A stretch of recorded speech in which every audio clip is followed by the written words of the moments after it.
Buenas tardes a todos y a todas. Bienvenidos a este pabellón iberoamericano, que, como sabéis, es un hito en esta edición de la feria y ha sido posible gracias a la financiación del Ministerio de Asuntos Exteriores. Esta mañana hemos inaugurado la Cabina del Libro, que es este espacio de conversaciones literarias, gracias al patrocinio de Iberia y a su programa Talento a Bordo. María Negroni, que nos acompaña en esta segunda entrevista de la cabina, es escritora, poeta, profesora, ensayista, traductora y, más importante, argentina. Qué gracioso eso, nunca me lo habían dicho. Bueno, su obra ha sido traducida a un montón de idiomas, tiene un montón de premios, hemos decidido no nombrar ninguno ante la larga lista. Y vamos a charlar un poco con ella del libro publicado en Acantilado, La idea natural. Bueno, ¿qué tal estás, María? Bienvenida. Gracias. Muy bien, contenta de estar acá en la feria, un poco cansada por el calor. Ha sido un día bravo hoy, ¿no? Bueno, esperemos que estos días se rebaje un poco las temperaturas. Cuéntanos un poco sobre la idea natural, porque tiene una estructura muy especial. ¿Cómo surgió, cuál fue el germen de este libro? ¿De dónde vino la idea de la idea natural, valga la redundancia? Ya. La verdad es que no me acuerdo cómo surgió el libro. A mí empezó a obsesionarme toda la cuestión del interés de los seres humanos de todos los tiempos de organizar y clasificar y ordenar los objetos del mundo, ¿no? De la naturaleza. Y me pasé muchos años visitando cuanto museo de historia natural me encontrara en el camino. Entonces, ciudad a la que llegaba, que tenía un museo de historia natural, lo iba a visitar y pasaba horas, casi te diría asombrada, sorprendida, por la manera en que las plantas, las mariposas, los moluscos, las piedras, son clasificadas y ordenadas en esas vitrinas maravillosas. Creo que ahí estuvo el germen.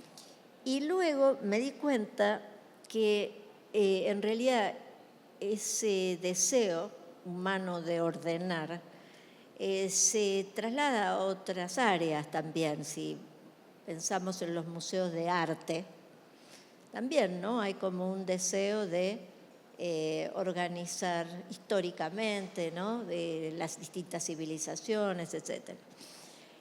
Así que eso por un lado. Y por otro lado, también me interesaba pensar cómo varios artistas, escritores, pintores, músicos, compositores, etcétera, se han interesado en esta idea de la naturaleza, ¿no? Precisamente por ahí viene la siguiente pregunta, porque es que no es solo una curiosidad por la naturaleza, sino por cómo se acercan distintos artistas de cualquier disciplina a la naturaleza. ¿Cómo elegiste cuáles o cuál fue los más especiales de plasmar? ¿Cuáles te llamaron más la atención como su enfoque? Bueno, creo que empecé por, digamos, los naturalistas, los clásicos naturalistas, Humboldt, Darwin, Buffon, Linneo, que son como los clásicos, ¿no? Los primeros que empezaron a hacer esta estructuración del mundo de la naturaleza.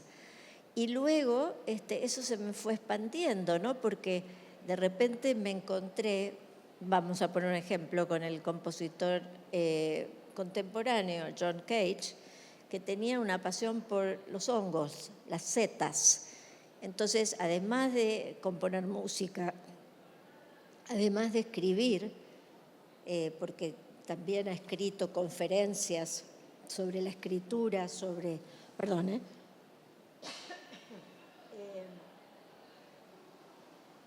además de hacer eso, también daba clases en una universidad de Nueva York sobre los hongos y llevaba a sus alumnos a investigar en el terreno, ¿no? Y a clasificar los hongos. Entonces, cosas así, o la fascinación de Nabokov con las mariposas, que es algo que lo atravesó desde la infancia. Su padre le había transmitido ese amor por el coleccionismo de las mariposas y está lleno de referencias a mariposas a lo largo de su obra.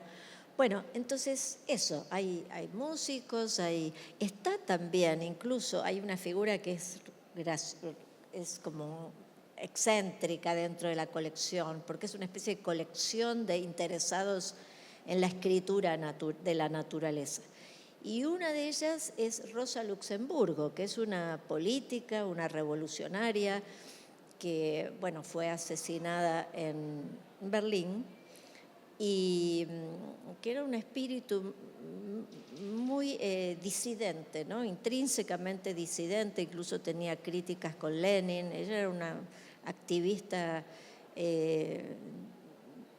con un alcance oradora, se enfrentaba, digamos, a las masas con sus discursos.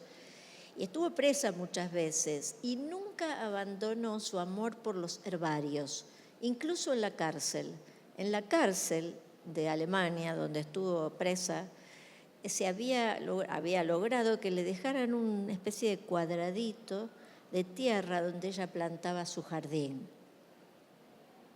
Bueno, y entonces cuéntanos, ¿qué tienes tú?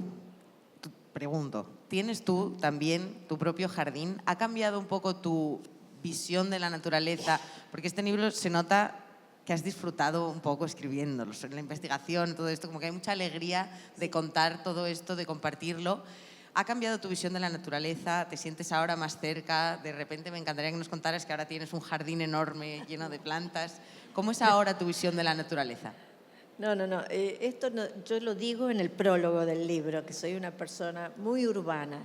Y cuento una anécdota además de una vez que fui al Parque Central, al Central Park de Nueva York con un amigo de Sao Paulo, de Brasil, y lo llevé pensando que como turista le podía gustar el parque. Y a los 15 minutos me dijo, por favor, salgamos de aquí que me marean tantos árboles. Y a mí me pasa un poco lo mismo, ¿eh? Estoy en este momento con una beca en Berlín donde hay muchísimos parques. Y yo digo que es todo un trabajo esquivar los parques. O sea, yo no soy una persona que disfrute especialmente, me gustan los parques, me gusta que haya parques en las ciudades, pero no soy una persona que... soy como rara en ese sentido. Los paraísos, esos paraísos, por ejemplo, con calor, con una playa divina, con palmeras y arena blanca y agua transparente, no es para mí. Podríamos decir que has disfrutado de que otros te cuenten cómo se acercaron ellos a la naturaleza. Absolutamente, sí. Me viene muy bien esto que decías de Nueva York, de tus paseos por Nueva York, porque, como sabes, esta edición de la Feria del Libro decimos que está iluminada por la ciudad de Nueva York. Tú que has vivido allí, ¿cómo fue tu aterrizaje? ¿Cómo fue descubrir aquel Nueva York? Bueno, Nueva York es un hito en mi vida. Yo llegué a Nueva York después de haber pasado la época de la dictadura militar en Argentina y para mí la ciudad representó algo así como si me hubieran abierto las puertas de una jaula. Me pasé los primeros 10 años, que viví 20 y pico de años ahí, pero los primeros 10, cuando era estudiante, me pasé en una especie de trance, ¿no? Porque la ciudad era tan extraña, ¿no? O sea, era como una especie de mezcla inverosímil entre el lujo más desaforado y la pobreza más desaforada. Y todo eso se trasladaba a la sociedad, era una sociedad muy viva, muy vital, y al arte. El arte casi yo me atrevería a decir que en ese momento iba atrás de la sociedad. O sea, la sociedad estaba tan avanzada que el arte seguía, que era exactamente lo contrario de lo que pasaba, en mi opinión, en Buenos Aires. Así que Nueva York fue una ciudad que me dio mucho, me abrió la cabeza, estudié, como te digo, hice un doctorado, pero al margen de eso, mi aprendizaje en la ciudad, perdiéndome en la ciudad, fue muy, muy importante. Sabemos que Nueva York es una ciudad muy literaria y tú has cultivado muchos géneros, ensayo, poesía, novela. Si Nueva York fuera un género, si la ciudad de Nueva York fuera un género, ¿tú cuál dirías que la representa mejor? Bueno, una corrección primero a la pregunta. Yo no he cultivado muchos géneros, yo me muevo entre géneros. ¿Cuál sería el género de la ciudad de Nueva York? La hibridez, la mezcla, donde lo que importa es el asombro que se causa. Eso se puede causar en la prosa, en el poema o en el ensayo o en cualquier cosa que tenga escritura que valga la pena. Ese sería el género, entre comillas, de Nueva York. Gracias. No, de nada. Por mejorar mi pregunta y por tu te gran respuesta. Te lo aclaro porque sí. Bueno, y en Nueva York, por esto que decimos de ciudad literaria, ha habido muchísima gente que se ha inspirado para escribir en Nueva York, que ha escrito desde Nueva York, hacia Nueva York, para Nueva York. ¿Qué escritores o escritoras has leído tú, bien estando en la ciudad o bien después, que te hayan inspirado, que te recuerden, que creas tú que también que nos recomiendes leer si quisiéramos acercarnos a Nueva York? Bueno, a ver, no sé por qué, pero me viene en este momento que lo más interesante que yo encontré en la ciudad no es tanto la literatura de la ciudad, sino el cine de la ciudad. Pero no las películas que tratan sobre Nueva York. Nueva York tuvo un movimiento de vanguardia del cine que surgió, en realidad lo empezó un lituano que se había ido emigrado, digamos, a Nueva York, se llama Jonas Mekas, y que fundó el Anthology Film Archives, que es un lugar de vanguardia del cine. Bueno, las cosas que ha hecho ese movimiento son extraordinarias. Y dentro de ese movimiento hay un artista visual que se llama Joseph Cornell, sobre el que yo escribí, que sería como mi modelo, digamos, ideal, porque era un tipo, se murió ya, ¿no? Grande, vivió muchos años.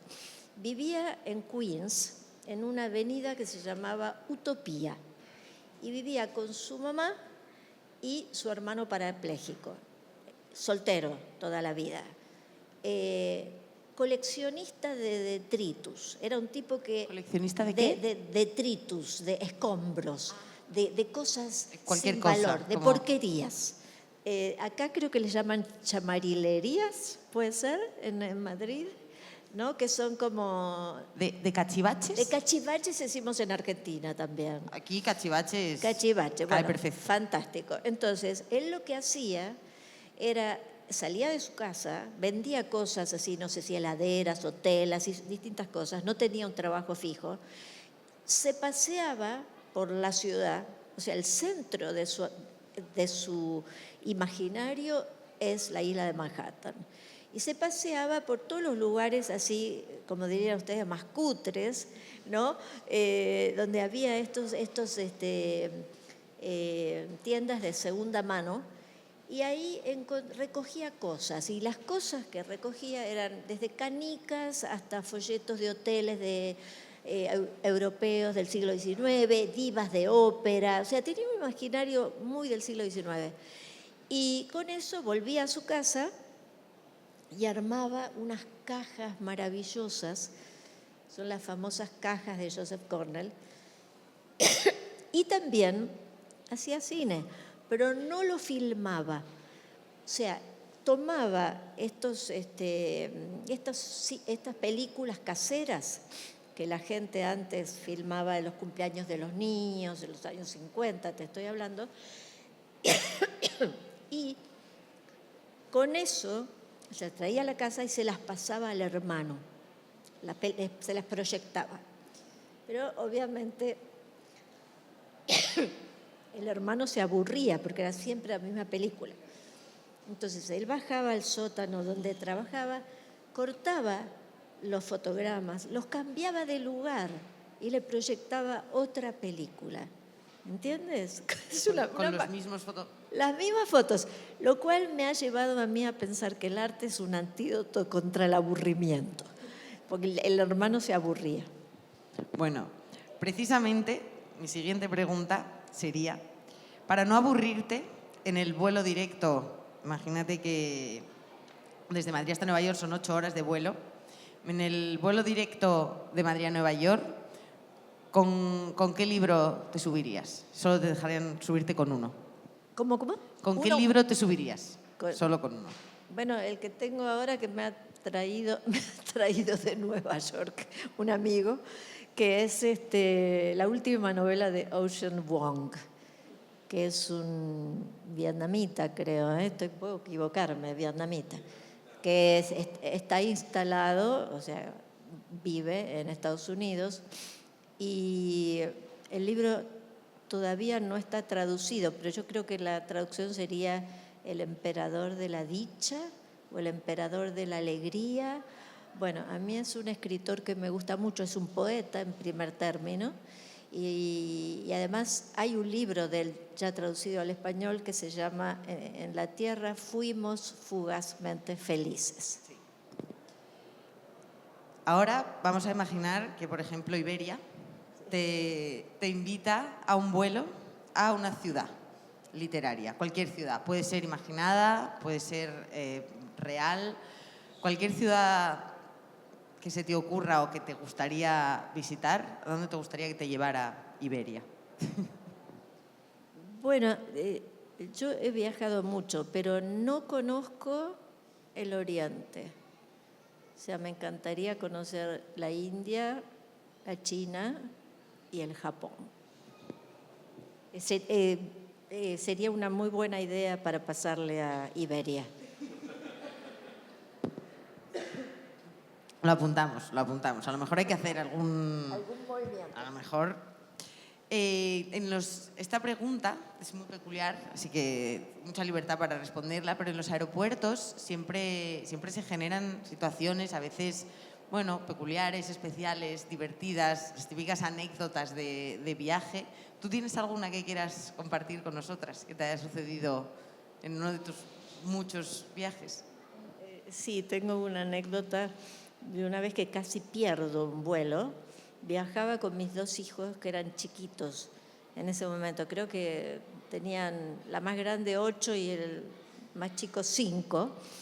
Y corríamos por el aeropuerto porque nos iban a cerrar la puerta del avión. Fue una cosa así desesperante. Y mis hijos se recuerdan siempre con vergüenza de que nos sentamos, sale el avión y cuando viene la azafata ofreciendo algo para tomar, yo digo, alcohol. Pero no pedí algo, no dije una copa de vino o un whisky, alcohol. Era cualquier cosa, fue espantosa esa vez. Bueno, pues muchísimas gracias, María, por acompañarnos, por subirte con nosotros a la cabina del libro. Bueno. Un placer tenerte aquí, un placer tenerte también en la feria y esperamos que disfrutes de lo que te queda de estancia. En Madrid. Bueno, muchísimas gracias. Gracias.